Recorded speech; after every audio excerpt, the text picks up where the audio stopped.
Hello students, welcome to the inspire academics. तो आप लोगों को याद होगा मैं कार्बन एंड इट्स कंपाउंड में पढ़ा रहा था। तो लास्ट क्लास में मैंने करा दिया था वर्सटाइल नेचर ऑफ कार्बन, यानी कि ये हो गया था हमारे पास वर्सटाइल नेचर ऑफ कार्बन। अब वर्सटाइल नेचर का मीनिंग भी बता दिया था मैंने। इसमें मैंने बताया था चार टाइप से ये रीजन होता है जिसकी वजह से वर्सटाइल नेचर ये कार्बन शो करता है। पहला catenation, second tetravalency of carbon, third one is tendency to form multiple bonds and fourth one is isomerism. तो ये चार रीजंस थे जो कि वर्सटाइल नेचर को शो करवाता है कार्बन का। अब इसके बाद हम करने वाले हैं आज ऑर्गेनिक कंपाउंड्स। तो जो ऑर्गेनिक कंपाउंड्स होते हैं, जैसे बेसिकली हम लोगों ने पढ़ा है कि कार्बन से मिलके बने हुए होते हैं ऑर्गेनिक कंपाउंड्स। ओके, तो ऑर्गेनिक कंपाउंड्स के बारे में आज हम अच्छे से डिस्कस करने वाले हैं।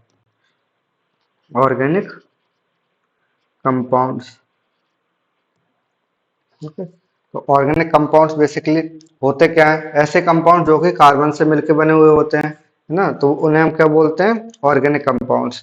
अब हम इसमें देख लेते हैं कि इसकी जो डेफिनेशन है वो क्या होगी। जैसे हमारे पास बोल सकते हैं कंपाउंड्स ऑफ कार्बन, ये मैं मॉडर्न डेफिनेशन लिख रहा हूँ। Okay, modern definition. Modern definition में क्या है हमारे पास? कंपाउंड्स ऑफ कार्बन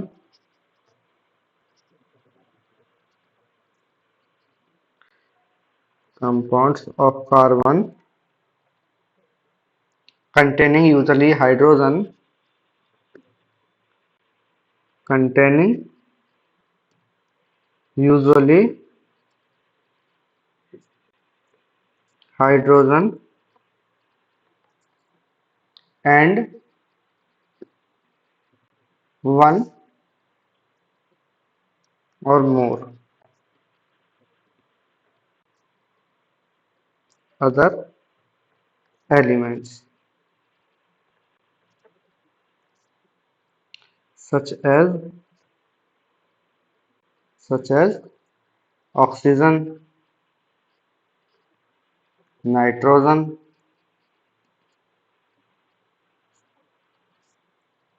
sulfur,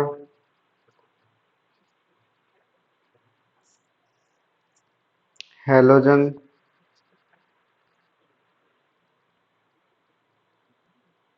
और इस हेलोजन भी हो सकते हैं इसके साइड आइटम्स। ओके, तो हम इसको मिटा देते हैं पहले। तो ये क्या है? सल्फर एटसेट्रा हम लिख सकते हैं।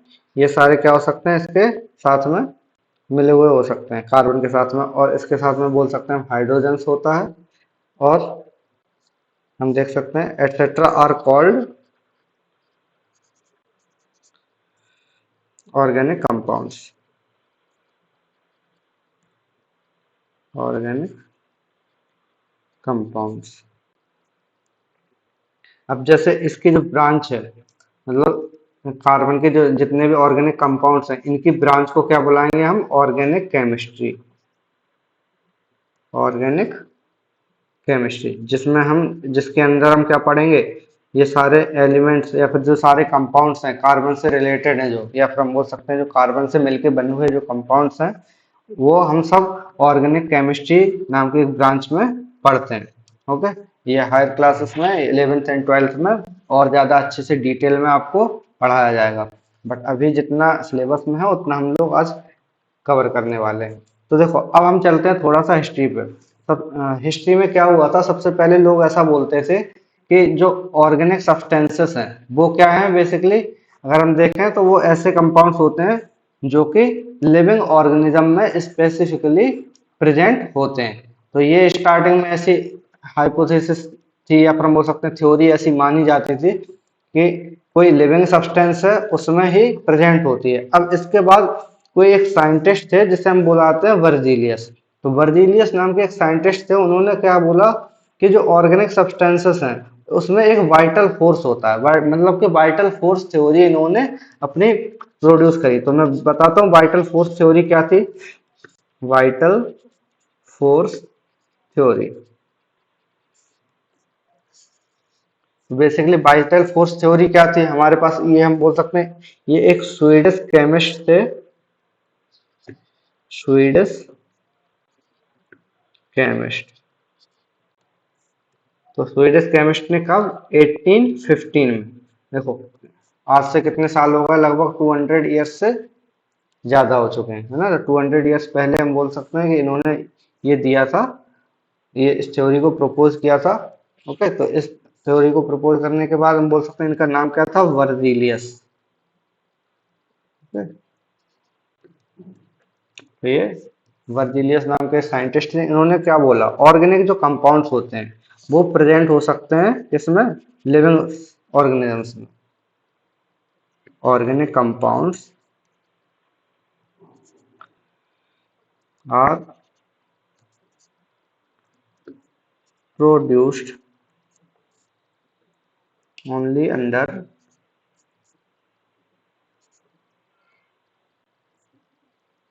the influence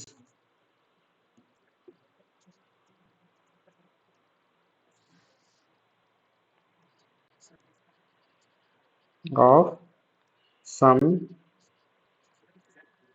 mysterious force existing in the living organism। living organism। Okay, और इस मिस्टीरियस फोर्स को क्या बुलाएंगे? This mysterious force is known as vital force. This force is called vital force. Okay, तो ऐसे हम बोल सकते हैं वाइटल फोर्स, मतलब कि इन्होंने क्या बोला? स्वीडिश केमिस्ट जो थे वर्जिलियस, इन्होंने 1815 में अपनी रिसर्च करी, और अपनी जो बोल सकते हैं रिसर्च के दौरान इन्होंने क्या बोला कि organic compounds are produced only under the influence of some mysterious forces, यानी कि ऑर्गेनिक कंपाउंड्स होंगे जो कि मिस्टीरियस फोर्सेस के थ्रू बनते हैं। अब जैसे हमें पता है कि ऑर्गेनिक कंपाउंड होते हैं वो कोवेलेंट बॉन्ड शो करते हैं, है ना, कोवेलेंट बॉन्ड शो करते हैं या फिर कोवेलेंट बॉन्ड का फॉर्मेशन करते हैं। और अगर हम दूसरी चीज देखें कि आयनिक बॉन्ड प्रेजेंट होता है, सारे जो मिनरल्स होते हैं या मेटल्स होते हैं उनमें क्या होता है? जो आयनिक बॉन्ड है वो बनाते हैं, आयनिक बॉन्ड बनाते हैं और मेटल मेटल बॉन्ड भी बनाते हैं। ओके, तो बेसिकली तो इन्होंने क्या बोला कि जब उस टाइम पे कोवेलेंट बॉन्ड इन्होंने नहीं इंट्रोड्यूस किया था, तो जब उस टाइम पे क्या हुआ कि इन्होंने ऐसे बोल दिया कि ये जो वाइटल फोर्सेस है एक तरह से मिस्टीरियस फोर्सेस होते हैं, मिस्टीरियस फोर्स जो कि ऐसे फोर्सेस हैं जो कि लिविंग ऑर्गेनिजम्स में ही प्रेजेंट हो सकते हैं। अब इसके अकॉर्डिंग इनके अकॉर्डिंग क्या हुआ? इन्होंने बोला कि वाइटल फोर्सेस हैं, तो इन्होंने अपनी एक थ्योरी प्रपोज कर दी।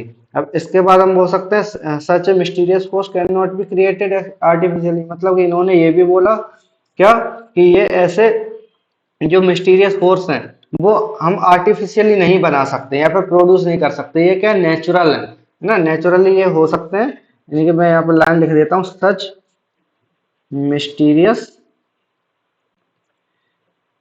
forces cannot be created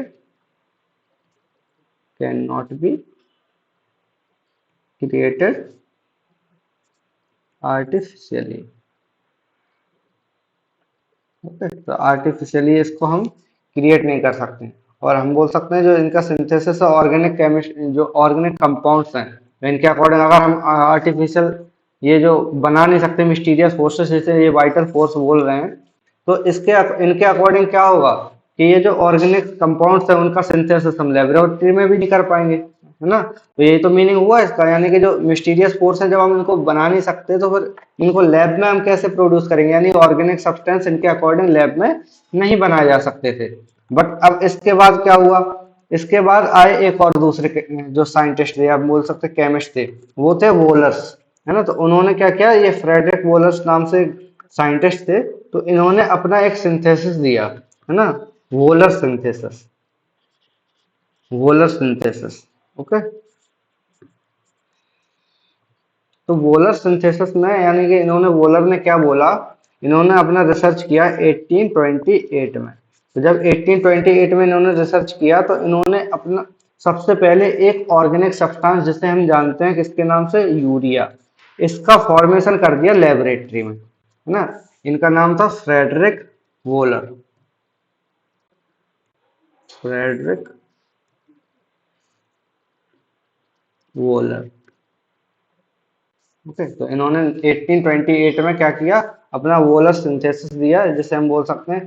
तो इन्होंने क्या किया कि जब इन्होंने यूरिया का फॉर्मेशन किया, तो इन्होंने बोल दिया कि भाई कोई वाइटल फोर्स नाम की कोई ऐसी चीज काम नहीं करती, या फिर हम बोल सकते हैं कि मिस्टीरियस फोर्सेस जो हैं वो कोई काम नहीं करते हैं, सिर्फ ऐसे हम बोल सकते हैं कि यूरिया या फिर अदर ऑर्गेनिक सब्सटेंसेस को भी या अदर ऑर्गेनिक कंपाउंड्स को भी हम लेबोरेटरी में प्रिपेयर कर सकते हैं। ये प्योर केमिस्ट्री है, इसमें कोई भी मिस्टीरियस फोर्स अलग से कहीं से भी नहीं होता है। तो इसलिए यहाँ पे वाइटल फोर्स था, इन्होंने डिनाई कर दिया, और उसके डिनाई करने के साथ साथ इन्होंने अपने बहुत सारे, या फिर हम बोल सकते सबसे पहले तो इन्होंने यूरिया का फॉर्मेशन दिया, और उसके अलावा और भी जो केमिस्ट थे बाद में, उन्होंने भी अपना कंट्रीब्यूशन दिया ऑर्गेनिक कंपाउंड्स को फॉर्मेशन करने में। तो इन्होंने क्या किया, सबसे पहले अब इनकी सिंथेसिस समझ लेते हैं कि सिंथेसिस इन्होंने किया क्या, है ना। इन्होंने रिएक्शन कराई कैसे, तो ये हमारे पास, उनके पास क्या था, NH4Cl, जिसे हम बोलते हैं अमोनियम क्लोराइड। जब अमोनियम क्लोराइड को इन्होंने पोटेशियम साइनेट के साथ में रिएक्ट करवाया, है ना, पोटेशियम साइनेट के साथ में रिएक्ट करवाया, तो फॉर्मेशन हुआ NH4CnO प्लस KCl, यानी कि इनका नाम हो गया सबसे पहले ammonium chloride, ammonium chloride, second one is potassium cyanate. Okay, अब इसके बाद हम बोल सकते हैं इन्होंने हीट के प्रेजेंस में ये रिएक्शन करवाई, और हम बोल सकते हैं डबल डीकम्पोजिशन रिएक्शन करवाई।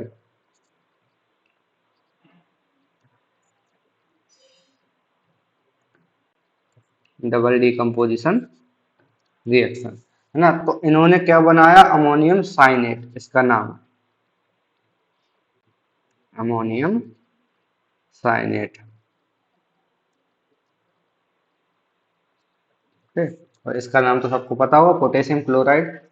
अब इन्होंने क्या किया, अभी तो यूरिया का फॉर्मेशन नहीं हुआ है, तो अमोनियम साइनेट जो हमारा इस वाली ये बोल सकते हैं इसमें मेन प्रोडक्ट है हमारा अमोनियम साइनेट। तो अब अमोनियम साइनेट को इन्होंने क्या किया, हीट और रीअरेंजमेंट करवाया, मतलब कि जब हीट दिया तो इसके जो मॉलिक्यूल्स हैं वो रीअरेंज हो गए। रीअरेंज मतलब कि एक जगह से उठ के दूसरी जगह पे अलग से बॉन्ड बना लिया, मतलब जो बोल सकते हैं कि जैसे कंसीडर करो कि एक यहाँ पे है, दो यहाँ पे है, तीन यहाँ पे है, चार यहाँ पे है। तो इन्होंने नेक्स्ट क्या किया, रीअरेंजमेंट किया, और रीअरेंजमेंट के थ्रू वन ऐसे थ्री कर दिया, टू कर दिया, फोर कर दिया, मतलब ये जो कंपाउंड्स हैं, या फिर हम बोल सकते हैं यहाँ पे फोर आ गया, यहाँ टू आ गया, तो ये रीअरेंज होके अपने पोजीशन को चेंज कर लिया इन्होंने, और बॉन्ड पहले किसी और के साथ में बना रहे थे, और फिर बाद में किसी और के साथ में ये बॉन्ड बनाने लग गए। तो इस टाइप से हम बोल सकते हैं रीअरेंजमेंट होगा।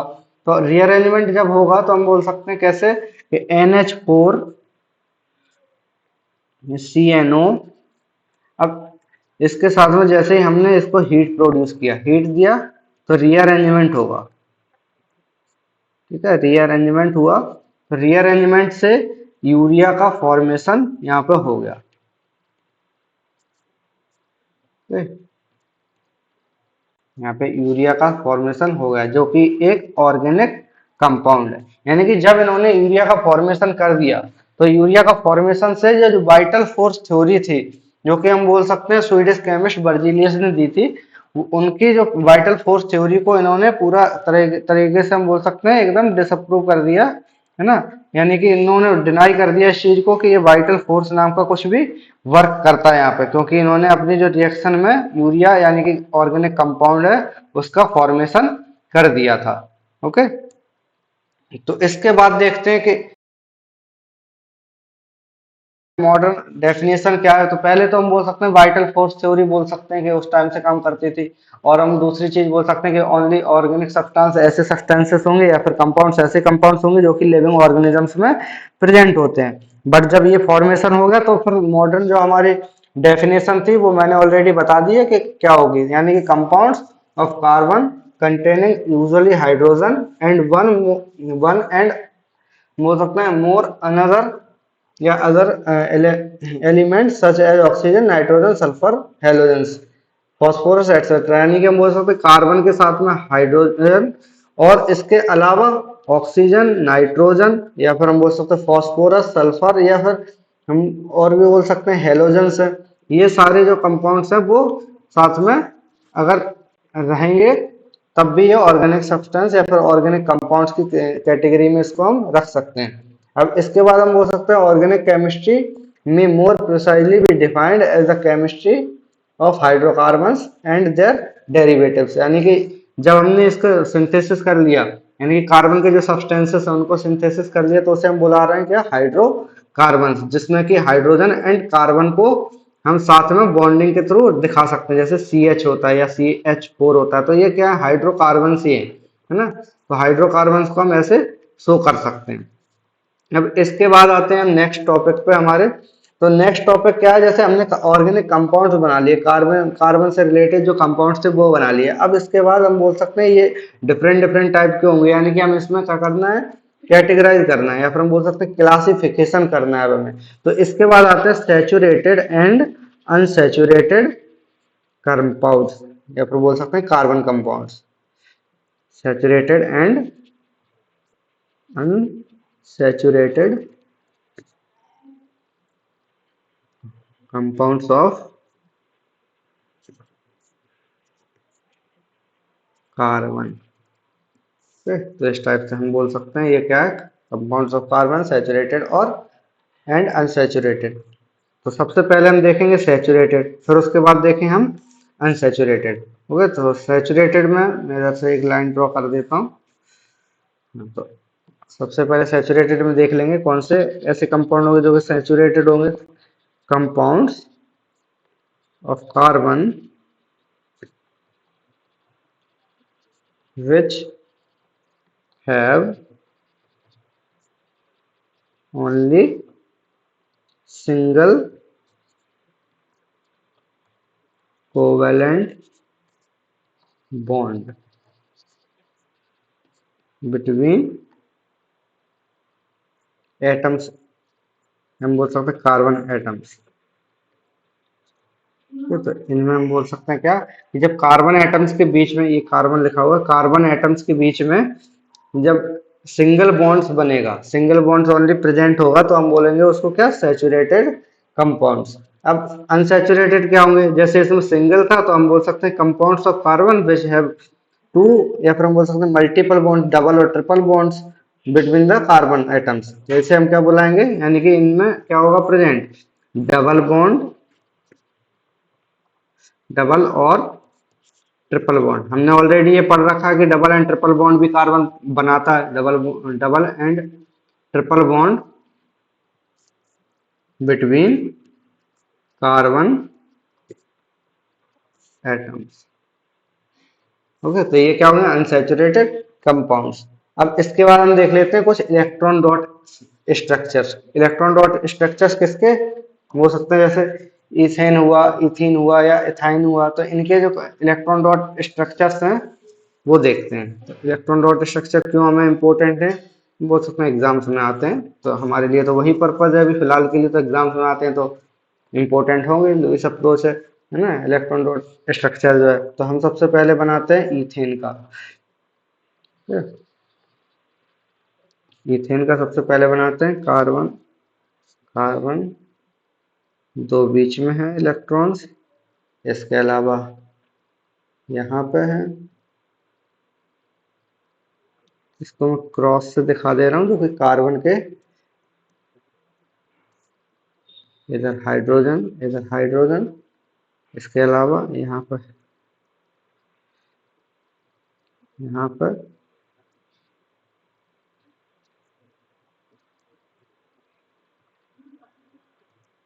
ऐसे हम लोग इसको फॉर्मेशन कर सकते हैं। तो सबसे पहले ये बनेगा,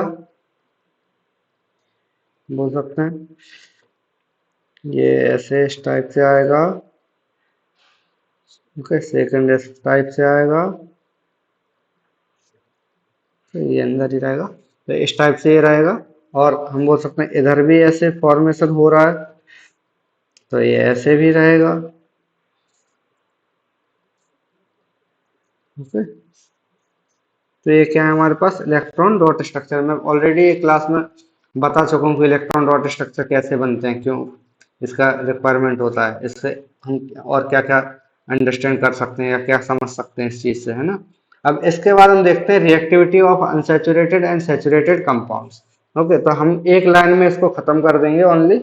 अब ये जो रिएक्टिविटी होगी तो हम बोल सकते हैं unsaturated compounds are more reactive. Okay, unsaturated compounds are more reactive than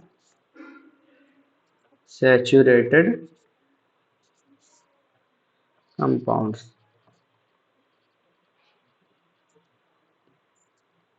Okay.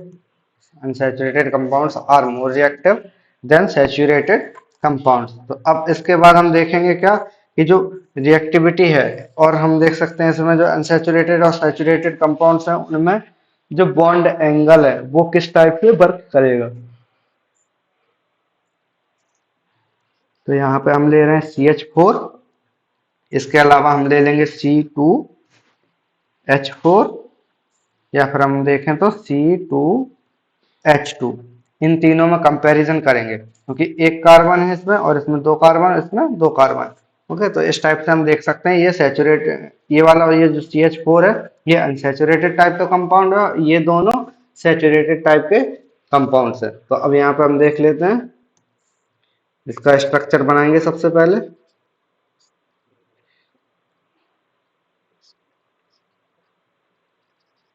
आप सोच रहे हो ये क्या बना दिया, तो इसे हम बोलते हैं डेज एंड वेज लाइंस। तो ये जो बोल सकते हैं वेज लाइन है वो क्या शो करता है कि जो साइड एटम्स हैं वो अबव द प्लेन है, और डैश लाइंस क्या शो करते हैं जो कि बिलो द प्लेन है कोई एटम, या फिर हम बोल सकते हैं साइड एटम। तो इसके बीच में जो बॉन्ड होगा 109 डिग्री एंड 28 मिनट्स का होगा। इसके अलावा इसमें क्या होगा, हम पहले इसका स्ट्रक्चर बनाएंगे, ज्योमेट्री हम कर लेते हैं इसकी पहले।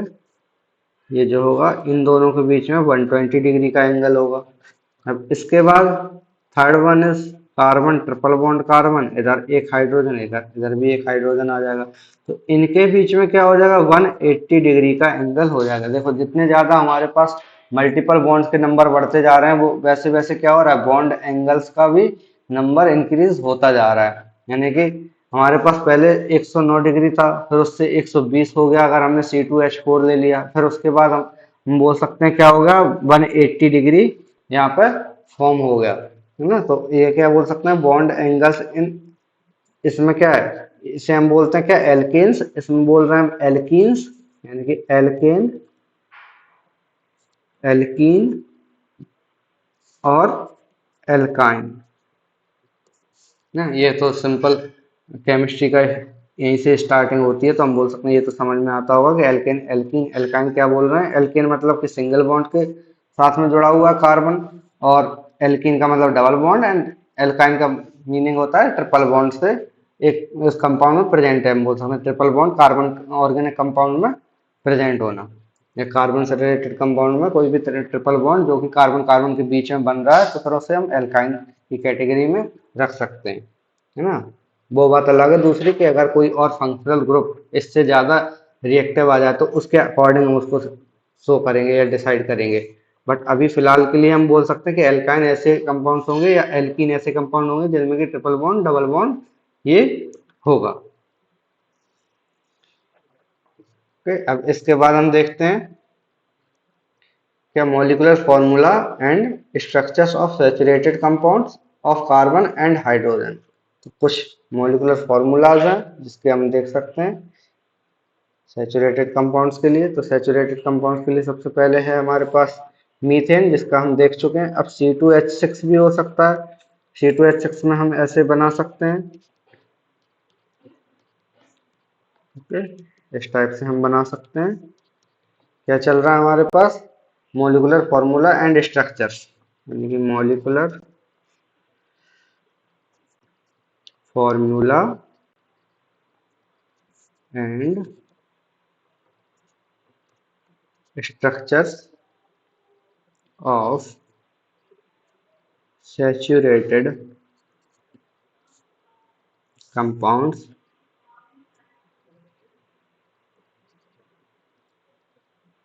of carbon and